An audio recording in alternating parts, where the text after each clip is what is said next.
Welcome back, listeners, to a special edition of the New Standard.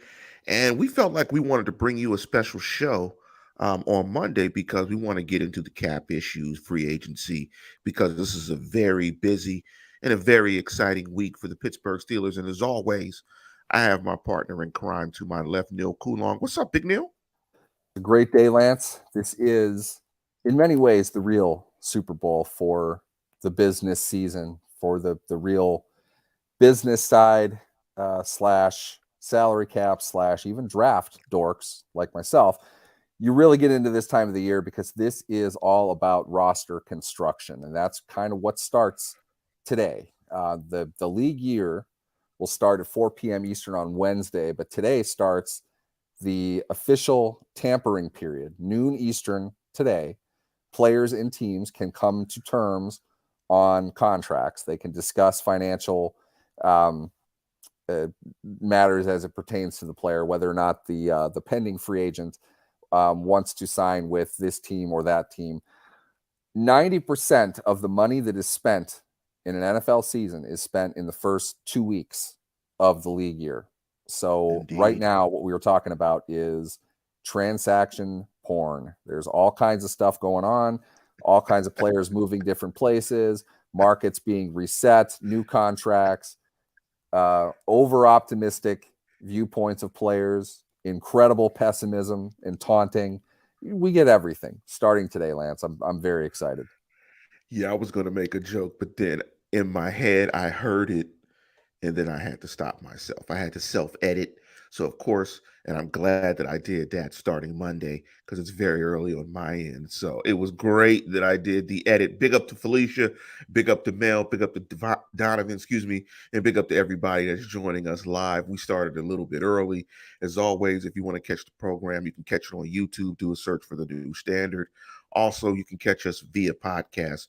Just go to your podcast feeder, whichever one you use, and do a search for the New Standard. But, you know, and Neil's comment at the start, he talked about money and he talked about transactions and he talked about the cap and the fluid situation of the cap and everything that goes on in this next 2 weeks, about 90% of the money being spent and allocated over the course of the league. But before we do that, it's important that we get to the foundation of this, and this is the cap.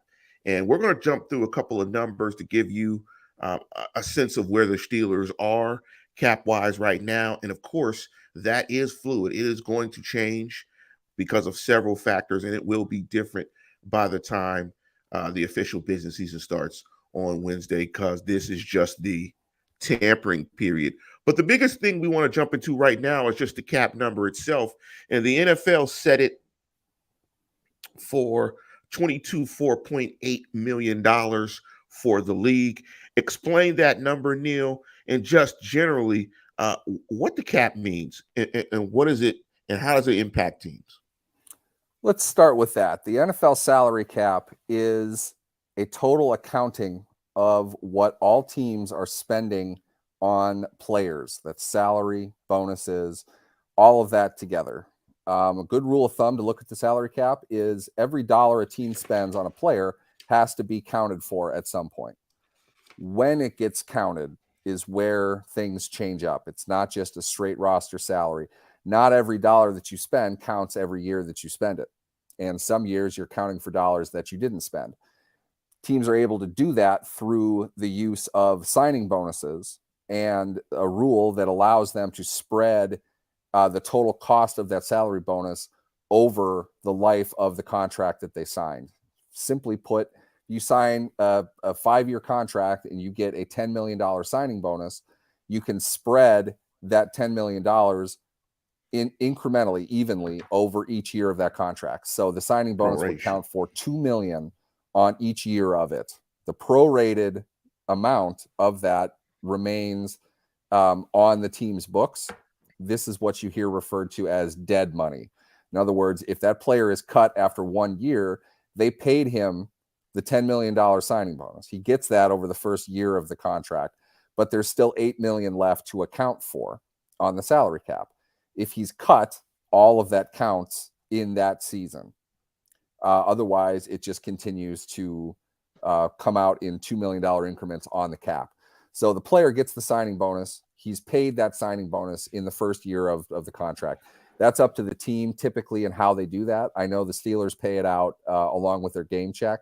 So they get their signing bonus in, weeks of the season, actually. So 18 weeks of the season, 17 games and a bye. They get that prorated version of the money. The salary cap, the signing bonus itself is counted for on the cap throughout the life of the contract. So what we're looking at is the salary cap number is your base salary plus your prorated amount of signing bonus if you got one, and whatever other bonuses are outstanding. There are things like roster bonuses, which are considered to be likely to be earned, LPTBE, whatever. I knew I should try. Knew I shouldn't have tried that. Likely to be earned bonuses count immediately on your cap, and they are refunded at the end of the season if they're not met in what's called the final reconciliation. So players that sign contracts today, whatever that amount is for, we don't necessarily know the final salary cap number for that year, but it's going to be lower than just what the average per year, the APY value of the deal would be. So TJ Watt is a good example. He signed a ginormous deal a couple of years ago. His first year cap hit was only like 10 million or something like that, because they spread out the bonus over the life of the contract. Now, one thing to remember with the Steelers and what they do is they typically don't pay out market value signing bonuses. In other words, if the top players at this position tend to get a $20 million signing bonus, they tend to give a little bit less than that. But then what they do is they have big year two base salaries. Base salary counts dollar for dollar on the salary cap in that year. So what they're able to do is then take that base salary, convert it into a signing bonus. So the player gets that money in that season, guaranteed the way that they would have with a signing bonus, but they have the ability to get out of the deal after 1 year if it doesn't work for them. And teams also have to have a certain percentage, I believe it's 60% of that bonus at the time of signing held in escrow with the league. Otherwise, they can't pay it. So teams might not have $60 million in cash or $60 million in cash at the time of signing. So they have to be able to get that. They might try to work around it one way or another if the player agrees to it. My point is that a guy like Cam Hayward probably should have gotten like a $20 million signing bonus on his last extension. He got a $10 million signing bonus and then had a $10 million base salary the next year. They converted that, what's called a restructure, to make that money into a signing bonus and then spread it out over the rest of the deal and lower his cap number. The restructures are done in an effort to lower salary cap charges for that particular year. It tacks it on to the end of the year, so their cap number increases a bit more each of the later years of a deal. At some point, though, you have to account for that money being spent. That's what the salary cap is. That's probably as simple as I can make it, Lance. Let's peel it back just a little bit. So the cap itself is set by the league. The number is set by the league, and that was 224. However, because of carryover and adjustments, no problem. At the end of the year, as Neil was talking about, as that accounting comes due, your cap number for your particular team can adjust. So the cap number is fluid across the league. There's just a threshold that's initially set by the league. So if you were to look after the cap adjustments for the league, for instance, the Cleveland Browns have the largest cap at 251 million approximately. So for the Steelers, they did. They did. They probably don't now. They restructured Watson. They cleared like 40 or something. Okay. So for the Steelers, the carryover was about $4.5 million. So Pittsburgh's adjusted cap that they're working with for the year is $229 million. They had dead money of about 8 million. And also in the calculation, only the top 51 salaries are counted in this accounting in terms of trying to get cap compliant. And for that amount, Until it was yeah. top 51 is the top 51 highest paid players you have on your team. That Yes. counts until final cut down day. Then it's your Yes. entire roster because they'll Then it's your carry a entire bunch of roster. guys in the offseason, 90 as opposed to 53 on game day. You have to be under the total cap um, after your final cuts. So top 51 refers to the top 51 highest paid players. That has to be under the salary cap as of 4 p.m. Eastern Wednesday. So your cap number, so for the Steelers, their top 51 was about 209 million, about 210. They were carrying about 8 million in dead money. So when you total everything up, and if you're looking at the Steelers cap, you would take that 229, you would subtract out the dead money. Um, so that would adjust the number again, and then you would get to whatever your remaining is. So your top 51, you add whatever dead money and you subtract that from your adjusted cap number. And that leaves the Steelers somewhere around $10.4 million. And one of the reasons they got to that number was because of the waiving of William Jackson. So they saved some money there. And so what we're trying to say is that every number we gave you just now is going to change. It very well But could change during the show, in fact. and the reason that could change, and break that down, we were talking about that before we started the show, is because of the restricted free agent tenders that the Steelers will probably place on several players. And you could have your draft tender, you could have a first round tender, second round tender, you could have your original draft tender, or you could not be tendered at all.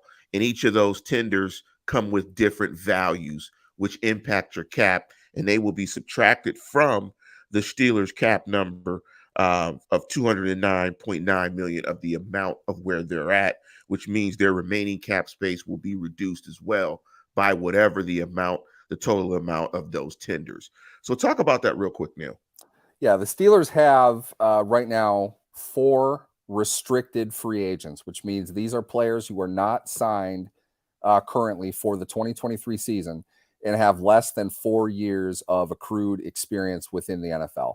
Those 4 that the Steelers have are wide receiver Steve Sims, cornerback James Pierre, center J.C. Hassenauer, and running back Jeremy McNichols. What that means for them is they are technically free agents, but the team is able to give them a tender offer for 1 year based on their status, and that lines them up to possibly receive compensation if those players leave and sign elsewhere. The tender itself can be given in 3 different amounts, like you mentioned. First round tender, which means that's the compensation the Steelers would get back if they gave that tender to one of these players. That costs a salary for that player of $6 million. A second round tender is $4.3 million for this year. And the third one is a right of first refusal, which means that player can go sign elsewhere. If the Steelers want to match that contract, they're able to do that. They don't get compensation if they don't, though. That's the most common one, and that's $2.6 million this season, a little bit higher than I estimated in our pre-show call, Lance. 3 of them, I would think, for the Steelers that they would entertain bringing back. In order, I would say James Pierre would be first. Hassenauer would probably be second. Sims, I don't really think they have high interest in Sims at that salary, but they might. I really don't remember who Jeremy McNichols is. I don't expect them to pay him $2.6 million this year. So they might give out 3 of them. And if that's the case, you math majors can figure out 2.6 times 3. That number, 7 something, would come off of their cap. That's pretty substantial if you think about it for 3 probably role players. I'm not 100% sure they would do any of them, to be honest. I think you could get J.C. Hassenauer for less than $2.6 million. So probably not him. Pierre would be the one I think that they would seriously entertain bringing back, because they don't really have any cornerbacks and none next year. So along with the draft, along with Pierre, I don't think Cam Sutton's going to stay. We're going to get to that in a minute. But overall, I think Pierre would be the one that they would keep. But we'll wait and see. Usually they would have done this by now. They haven't. Maybe there's a reason for it. They're not going to keep any of them. You know what McNichols is, Neil? McNichols No, is the I really number don't. McNichols is the number 9 at McDonald's. It comes with 2 cheeseburgers, new McDonald's onion rings, and a McFlurry. McDonald's has onion That's rings now. no, they're new specifically for the Oh, McNichols. for this trade. Okay, Yeah, for for this the guy alone. McNichols. It's the number 9 for the McNichols. I want to jump into something real quick before we jump into the Steelers' strategy around free agency. Some of their free agents, who do we think they're going to target in free agency in terms of their own players and street free agents?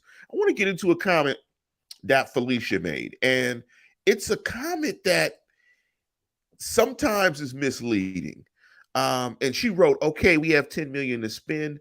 That's not much in NFL terms, but in life, I can live with it. It's not necessarily you have 10 million. You have 10 million to work with. How you kind of navigate that amount of space is where the creativity comes with the cap.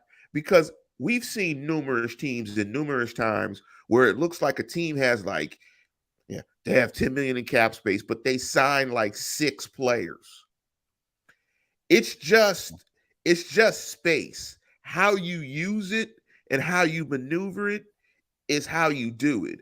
But don't think of it as I have 10 million so I can it kind of isn't like that. It's kind of make believe. I think the best way to put it is cash and cap are not the same things. Okay, Absolutely. they have the space. What they're going to pay in cash is different than what they're going to be charged against the cap. So keep that in mind. NFL teams are probably not as liquid as you think that they are. Billionaire owners are not guys that have $1 billion in their checking accounts. It's not, they don't have it in cash. NFL teams don't typically operate with that much cash on hand, especially smaller markets like the Steelers. I know that they don't have $50 million sitting there to go out and sign a bunch of players.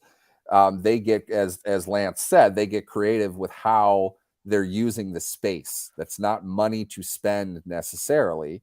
Like I said, they have 10 million in space. They have 3 reasonable players on their roster who are restricted free agents. If they let all 3 of those walk, they got to find 3 guys to replace them as well. So you're talking about if you gave a right of first refusal tenders to all 3 of those, that's over 7 million in cash and space that you're using for those 3 players. That's a pretty healthy chunk. So it really is not, to Felicia's point, it's really not a lot of space to work with considering the entire roster. They have a lot of guys they need to sign. They have a rookie class that will come out of that same cap number. They can still lower it though, and that's what I would expect we hear about after the RFAs, the restricted free agents. Signing certain players to extensions can lower their cap number in this year. There's a lot of there are a lot of moves that will still be made, certainly between now and the draft, but probably between now and Wednesday. So they're sitting on 10.4 right now. I would expect a couple other moves. If this helps, the Steelers typically operate in the season with somewhere between $4 and $8 million in space. That's usually where they are, one way or another. They roll over about what they did. What did you say, Lance? 4.4 they rolled over? Yeah, something like that. And then that helps add to the next year's cap. But they like to spend up to the 95th percent of whatever the cap happens to be. And they'll probably do that. So you can always get a pretty good sense of what the Steelers will do based on how far away they are from that 4 to 8 million range. And right now it's way early, but they're a little bit over it. RFAs need to be signed. They're going to give an extension to somebody. They always do. Probably sign some lower level free agents. I don't think this is a year to get super excited that they'll make a big splash day one. But I said the exact same thing on the show last year before they signed Mitch Trubisky. So Yes. buckle up. You never know. Yeah, that's the excitement about this. It's so fluid and it happens so fast. And Neil made an important point very early in the show, and it's restructures. And certain contracts on your team are literally cap space banks, where you can just Yep. literally go to those deals and get cap space. The cap, like Felicia said again, is so cap space is like a cap statement. Sounds like facts, but it's actually Oh, fiction. the arguments that brings up, Felicia. You have no idea the Yeah, battles that exist. it's I call them the cap truthers, people that take the salary cap as far more restrictive than it actually is. The contrary, the side to that is people that say the cap is a myth. It's not real. The answer is in between the two, but it's closer to. It's less realistic than people think that it is. It's to Lance's point. Some of these contracts, it's not even like they sit down 2 weeks ahead of free agency and say, what can we do here? They signed the contract 2 years ago knowing they were going to do with the this. intention, They're yes. well aware of it. And some of the contracts, it's clear as day that's what they're going to do. Patrick Mahomes is probably the most famous one in the NFL. People are ripping on his contract. He's going to get his money guaranteed every single year. They have to restructure him every single year. His cap number at the end of his contract will be enormous, but the cap is going to increase throughout that time as well. It's a smart deal. He's getting maybe not absolute top of market money, but excellent money. He's always in the top five for several years. And they'll continue to restructure his contract to knock his cap number down. It's a way for both sides, I think, to kind of make sure everything is safe and secure. But that contract alone just kind of proves how flexible the cap is and how it's meant to account for everything, and it's meant to put a limit on some things, but it's not that restrictive, and it's not designed to be. They're not cheating it or anything. They're just making sure every dollar is accounted for. Spending can continue to increase, which is what players obviously want. It's what we as fans want. There's nothing really shady about it. It's just not the cop that everyone makes it out to be. Yeah, it's in the terms they use for it are soft and hard. It's a soft cap, absolutely. It's Yeah. just fluid. It's not a The hard way cap where it's not a hard cap. It's not a hard cap because they're able to maneuver around it. yes, Well, I shouldn't even say around. They can work within the cap pretty easily. within Everyone it, still gets yes. paid. It works fine. It's just not rigid. Yeah, it's just kind of a guideline. But let's shift into the strategy around free agents and what we've seen probably all through the Colbert era, and it changed a little bit later as the Steelers got a little more aggressive in terms of uh, finding street free agents or signing street free agents. Uh, but right now, it's going to be interesting, and that's why this free agent period is so interesting. I think for the Steelers, is because you've got a new GM, you've got Omar Khan, you've got Andy Weidl in the process, and so this is going to be interesting to see how the Steelers address it and what they do. From your perspective, Neil, looking at the list of unrestricted free agents, and let me give you the list of those as I pull it up right here. I had it up on my phone. But let me pull it up.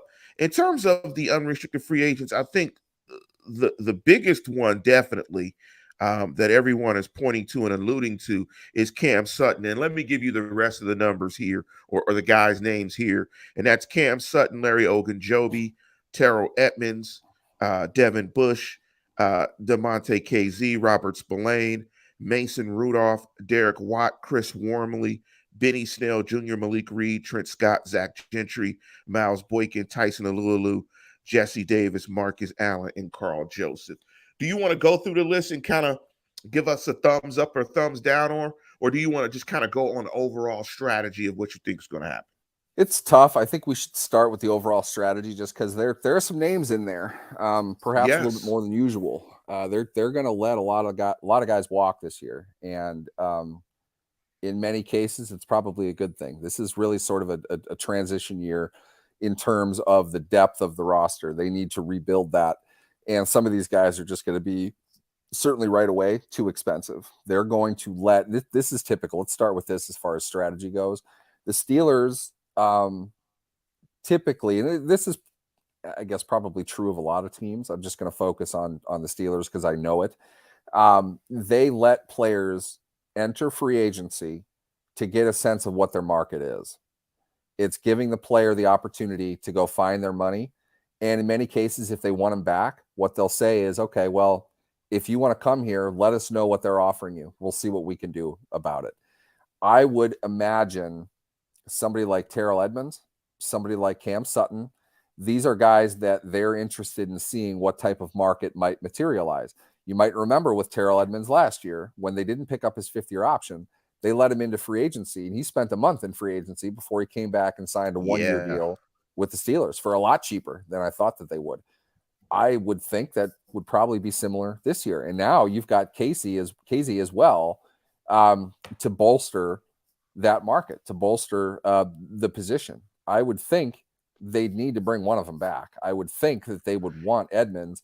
I don't know what the safety value is really hard to determine. So their strategy would be to let these guys walk in free agency, see what's out there, but they have their eyes on other players. They're going to talk to other people and see how they can best improve their team, up to the limitations that they have financially, which are bigger this year than they were last year. So a lot of these guys, somebody like Devin Bush, yeah, go see their market. If it's pretty soft, which to be honest with you, there are a lot of good inside linebackers on the market this year. I don't know what Devin Bush is going to pull in. It's inside linebacker is really hard. Devin Bush is really difficult to evaluate in a lot of ways.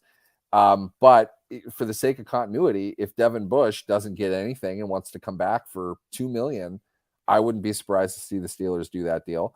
I don't think that he'll get $2 million though. I say that now. I don't know. It very well could happen. He's got the pedigree, the 3 Ps, Lance. He's one of those kinds of guys. Yes, Somebody he might does. overspend for him. There are a lot of teams that have a ton of cap space. Chicago could take the cap space that they have available and buy a small country. So they have a lot of money to spend. They have to spend up to a certain point too. So the Bears are probably going to spend above market for a couple players. Probably not Chase Claypool, but seeing Devin Bush and Chase Claypool reunited in Chicago would do my heart a lot of good. I know I would enjoy that quite a bit. We'll see what pans out, but the Steelers will leave the door open. They're not saying no to anybody because they're not signed today. It depends on what the market will bear. Will they give them more money? Are they not going to get what they think they can get, but they want to stay in Pittsburgh? I don't know which of that group will come back, but they're going to sign a few of them. I would expect that to happen.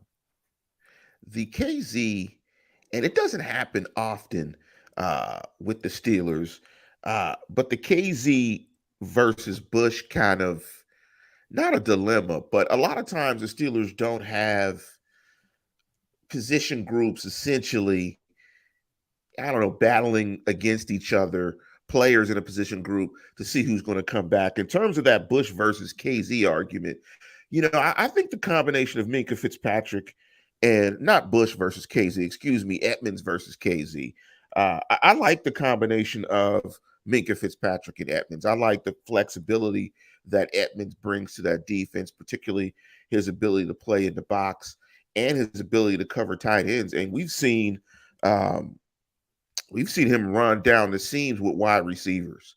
I mean, from a physical aspect, we were talking about RAS last week, and I haven't looked up Edmonds' RAS, but I'm pretty sure Edmonds' RAS is probably in the top end of safeties. He's a physical marvel. He's a physical freak. He comes from great DNA, and I think there's something to be said by keeping a safety tandem together that's played the amount of snaps that those two do. So, but if I'm looking at this list, I think in terms of the list of free agents, I think the ones that are going to be most targeted by the Steelers are Cam Sutton, Larry Ogunjobi. Um, I think the KZ, Bush are going to be, those are going to be two players that the Steelers are looking at. Um, Any other name pop out in those names as guys that you think will be back? I think maybe Zach Gentry on a very small deal. Benny Snell actually I think will be back as well. Mm, He's a he's a great special you're teams player. you're missing the special teams player they need to retain. That's the one that I would look at is Miles Boykin. I think that's a Yes. guy you can get relatively cheap. Now it's tough because the funny thing is if it if it matters to anybody on here, you might remember former Steelers draft pick Tyler Metakevich just re-signed with the Bills. News of that broke during this show. It's not Metakevich is in that high level special teams player kind of role. That role has gone for typically a valuation of about 3 million APY per year. That's what Metakevich had, give or take a few million. Derek Watt was signed after Metakevich signed with Buffalo a couple of years ago. The Steelers signed Watt to replace Metakevich as far in his salary slot. Then the Steelers brought in Boykin, who had restricted free agency tender that the Ravens didn't want. So the Steelers had picked him up, and they had two special teams guys, if you include Miles Killebrew into that, at the 2 million range. They were spending a lot on what looked like core special teams guys. So Metakevich re-signs with the Bills right before free agency now. Watt is a free agent, and so is Boykin. So I think one of them probably comes back again on roughly whatever Buffalo is paying Metakevich. I know it's a 2-year deal. I don't have the contract terms in front of me. Give him a raise though. It's probably 4, 3.5, 4. I think is a reasonable market for that range. Felicia brings up Marcus Allen as well. Personally, a guy that gets an unsportsmanlike conduct penalty for running into somebody's huddle to taunt them during a must-win game for the team. Not a guy I want anymore. I'm fine letting him walk, but core special teams guy. I don't think even with special teams play, he's worth 3 million. So I'd probably let him walk. Boykin, though, is probably the best of the guys that I mentioned as far as special teams goes. I think Boykin's a guy that they want to bring back. Not only does he kind of fit the bottom of what should be a much more experienced wide receiver group this year. Not going to use him a whole lot, but you never know. He's experienced. He knows what to do.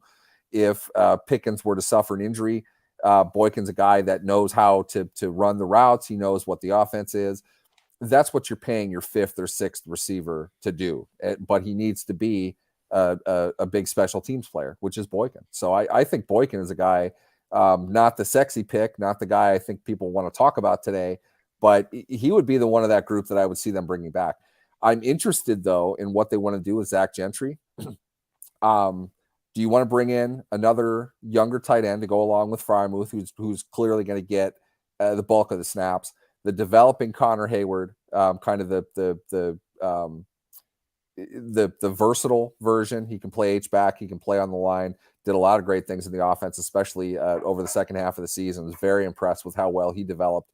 You're good with your 2 tight ends there. Gentry is a solid blocker. I think they probably overestimated his agility a little bit. He got a lot of short screens for some reason. I'm not really sure why. He's running George Kittle-like routes, but fine, whatever. They seem to like him, but Gentry came a long way. Gentry got to be a better receiver, and he was a good blocker. So I'm curious what they do there. There are always Gentry types available in the draft. Will they get another young one, though? That's the question that I would have. Somebody to watch. I'd say odds are against bringing him back, but I could see him being later in free agency, maybe as far out in June, leading into camp, somebody that they would bring back based on how they end up doing in the draft. I would love if they upgraded that position, but we'll talk about that later. Where you could see them running some 13, some 12. I would love to get Hayward on the field. That touchdown pass he caught against Atlanta was very impressive. I'd like to see some of that injected into the offense. But as we were talking about strategy, and we'll talk more about because I think we're all on point in terms of the targets. I would love for them to bring Larry O back. I would love for Cam Sutton to come back. I think we're going to see. We're going to possibly. We'll talk about it real quick, but when you talk about strategy, your free agent strategy involves two things: street free agents and your own free agents. We talked about your free agents, your team free agents. Uh, in terms of street free agents, we had a question here and you posed it, and it was a topic that we're going to jump into. Will the Steelers make any big name signings? And what would you define as a big name signing? That's the question, isn't it? Yes. A, I think a big name signing is somebody that Steelers fans recognize from around the league, not just what they hear about as soon as the guy's name pops up. Like Jeremy McNichols is not a big name. I'm going to rip on that guy for a while, unfortunately. Some might consider Devin Bush to be a big signing. So if he signs with Denver, Denver fans will probably remember that because, you know, the Broncos traded that pick and the Steelers used it on 4 years of mediocrity at best with Devin Bush.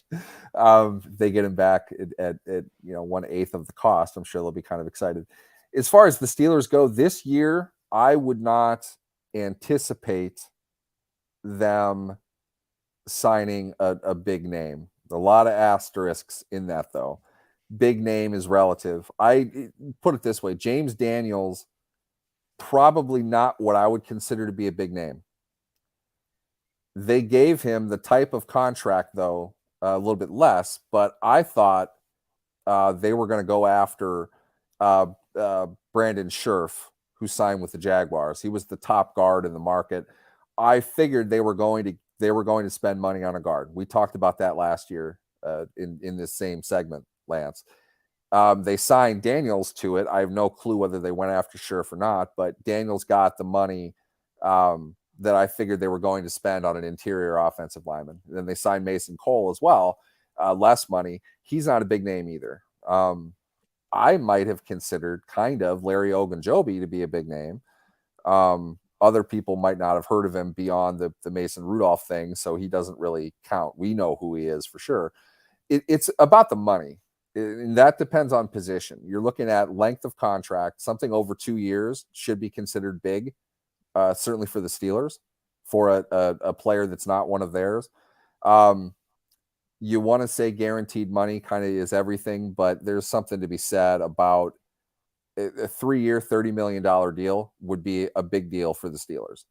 You remember they signed Steven Nelson a couple of years ago. I don't think anybody really saw that coming. They did that the opening night of free agency. The Steelers under Kevin Colbert operated one way. Might it be different now? Yeah, I mean, we don't know. I mean, we literally don't know. That's the point. I don't know. I don't think their financial position is great to do that, but I'm also not looking at their books. I don't know what they have geared up. There are a lot of moves that they can make between now and the start of the league year on Wednesday. So knowing that, they can move a lot of things around. In fact, I feel like they will. You know, 10 million is not going to be where they end up. They'll probably be a little bit more under that in the cap. But do you want to try to extend Alex Highsmith? Is that worth doing? Do you want to bring back all of the RFAs plus a couple of your internal guys? Well, they're internal guys that were on a non-playoff team last year that was 2-6 at one point.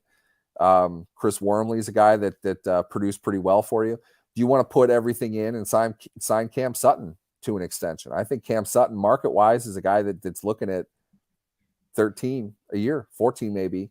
And a former Steelers coach is now the defensive coordinator for a team that absolutely needs secondary help in the Vikings. I wouldn't be surprised if he's coming here to Minnesota. There's a lot of things that can happen, and their mentality is usually see how the market is reacting to what's out there and look around for the best deals. We haven't heard anything on Miles Jack. Miles Jack, reasonable, not great player last year. $8 million salary. That's a contract that's meant to be cut or extended depending on how well he's going to do.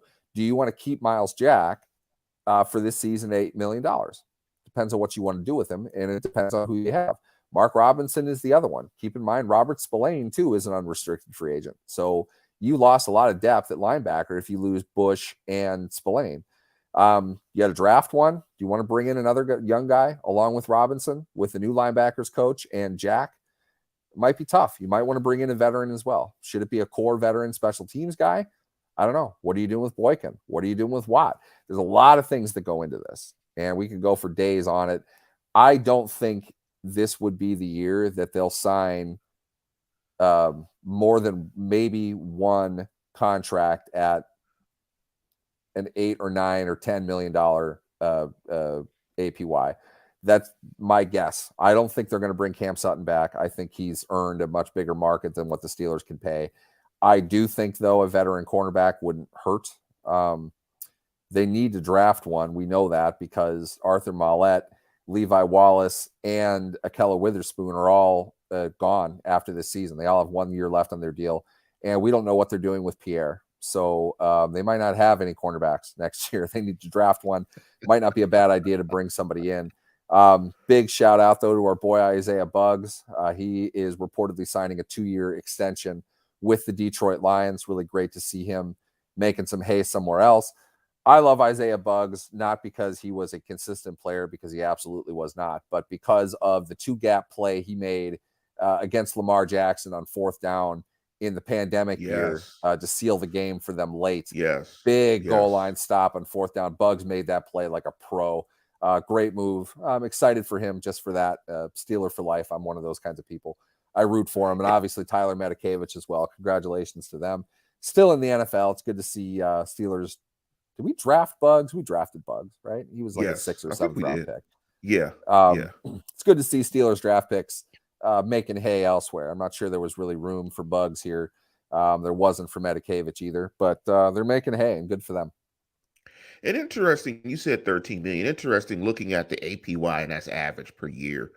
And of the cornerbacks, and I'm just looking at some names here. Stephon Gilmore is at 10 million. Dante Jackson is at 11.7. From 4 years ago. Yeah, that's 13. Ago. Yeah, that Adoree Jackson's at 13.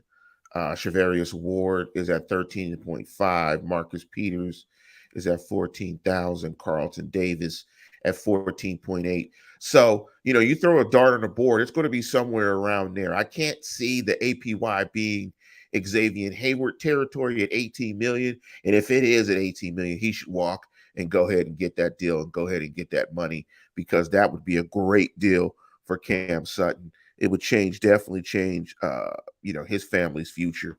And kudos to him if that's something that he can do. But, it's going to be a lot of fluidity for this free agent period. It's going to be a lot of decisions. And I like how you framed in terms of big name or big signings, because it is a combination of who the player is, what their reputation is across the league, and the money and the size of the contract. You put those two together, and that's what defines big. I mean, everybody knows Jalen Ramsey from his outstanding play. They know the name. They know the personality. They know he's making a ton of money. So when you say Jalen Ramsey gets traded and it pops across ESPN, it's a big deal. It's a big deal. It's a big name. It's a big contract. It's big. And so, essentially you can also probably define it by, if you don't see the transaction on the ticker, it's probably not big. I mean, if you want to just do it that way, of course it's different for football teams in terms of the production and what that player is going to provide between the lines. But, if you're not on the ticker, or if you're on the ticker but you don't pay attention to it, like the ticker's on the bottom of our screen, it's not big. It's not a big deal. So let me ask you this, though, Neil, as we conclude, as we get to the end of it, what positions do you think they should target in free agency? I think a lot of this, you have to look at the overall plan of what they're trying to do. I think where I sit today for 1 year, inside linebacker is probably more of a need than cornerback, though I'm not happy with the cornerbacks either. And you also have to worry about the safeties. So to me, it's definitely going to be on defense. There is a draft. Just said everybody. Yeah. It's if we're going to break it up into groups, they need to sign somebody within that. Now, they typically sign Levi Wallace, not Jalen Ramsey. So fans get upset about that if they don't bring in a top of market type of guy. They're not going to do that. So if we're looking reasonably at what's out there, there are a lot of good, experienced inside linebackers available, and that position does not cost a whole lot. Would not surprise me if they brought in another veteran, probably less of a price than Miles Jack, but create the opportunity for a competition between the new guy and Jack come training camp, and give themselves some flexibility with the draft. You don't want to, if you have some money to spend, you want to be able to fill in some holes before going to the draft, to have to draft guys who have to play. Okay, that's the problem that they've gotten into 2 years ago, and we talked about this a bunch. Their first 3 picks had to be guys that were going to play high volume of snaps, and they were. It was Najee Harris, Pat Freiermuth, and Kendrick Green. 2 of the 3 are pretty decent picks. You're happy with the production that they put out, but all 3 of them were going to have to play a ton. And last year's class had to play pretty good amount as well. Not for injuries, you would have seen DeMarvin Leal play quite a bit. Connor Hayward was taking significant snaps toward the end of the year. They would rather be in a position, considering they're on, just at the edge of the front half of the draft, so right in the back part of it. They don't want to have to draft 3 guys who have to play 700 plus snaps. So you want to be able to develop, because that's probably the type of player that you're going to get from that spot in the draft. But they do have more draft capital than they usually have. They got 3 picks in the top 50.